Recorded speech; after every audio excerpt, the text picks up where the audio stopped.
Hi friends, இன்றைக்கி வந்து Saturday. அதனால நம்ம வீட்டு வாசலில் ஒரு சின்னதாக கோலம் போட்டிருக்கேன். அரிசி மாவில் தான் போட்டிருக்கேன். பாருங்கள், அரிசி மாவில் தான் போட்டிருக்கேன். சின்ன கோலம்.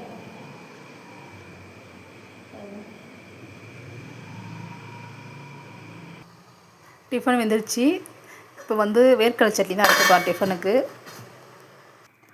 சட்னிக்கு வந்து தேங்காய், உடச்சக்கல்ல, கொஞ்சம் வேர்க்கடலை, உப்பு, பூண்டு, ஒரு 3 பல்லு பூண்டு போட்டிருக்கேன். இப்போ இந்த சட்னியை அரைக்கலாம். மிளகாய் நாள் போட்டுக்கலாம்.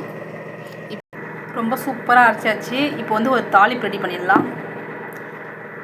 எண்ணெய், கடுகு, கருவேப்பிலை போட்டு தாளிச்சாச்சு. தாளிச்சதை எடுத்து ஊற்றிக்கலாம். ஸ்பூன் போட்டு கலந்து விட்டுக்கலாம்.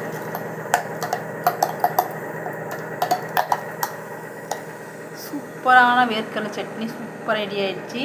இப்போ டிஃபனுக்கு வந்து சாப்பிட்டு பார்க்கலாம் அப்படின்னு சொல்லிட்டு. பாருங்கள், சூடான அப்படியே மல்லிகைப்பூ மாதிரி இட்லிக்கு வேர்க்கடலை சட்னிக்கும் டேஸ்ட் அப்படின்னு சொல்லிட்டு பார்க்கலாம். அப்படியே சுட சுட இருக்குது. பாருங்கள், அப்படியே இட்லி இப்படி புட்டு சட்னியில் தொட்டு சாப்பிட்டு பார்க்கலாம்.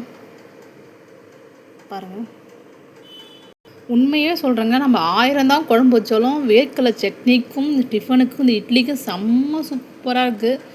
டேஸ்ட் அவ்வளோ சூப்பராக இருக்குது. இந்த வேர்க்கடலுடைய வாசனை செம்ம சூப்பராக இருக்குது. அப்படியே சாப்பிட்டே இருக்கலாம் இருக்குது. பாருங்கள், சூப்பராக இருக்குது டேஸ்ட்டு. பாய். பிடிச்சா லைக் பண்ணுங்கள், ஷேர் பண்ணுங்கள், கமெண்ட் பண்ணுங்கள், சப்ஸ்கிரைப் பண்ணுங்கள். பாய்.